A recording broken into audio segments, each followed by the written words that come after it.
Today I'm going to be talking about worshiping God in Christ through the lens and perception of our cultures. And this is something that I have experienced twofold, being born into my Hispanic, Puerto Rican, and Spanish cultures. All the traditions and overlays that go with that, as well as my experiences here in Hawaii with the overlays that exist within the Hawaiian culture as well. A very fundamental truth that I heard somebody say once was that when the enemy wants to establish something, he injects it into culture.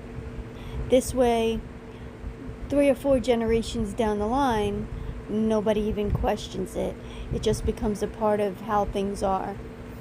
And there are so many of our cultural traditions, and this goes for so many cultures across the board, that become entangled with things that are not of God.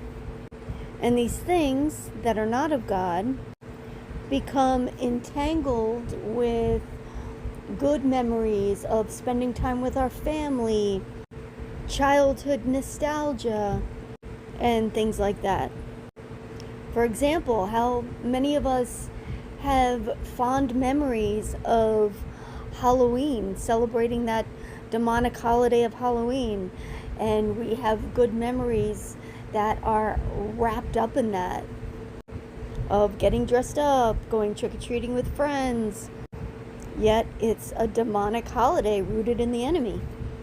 How many of us that are Christians and believers in Christ begin to hear music that we grew up with and is attached to all these different emotions and nostalgia from our childhood and being a teenager and fun times, that we're all of a sudden hear these songs with a different ear, realizing that the songs that we were listening to growing up were full of sex and drugs and violence and all sorts of things.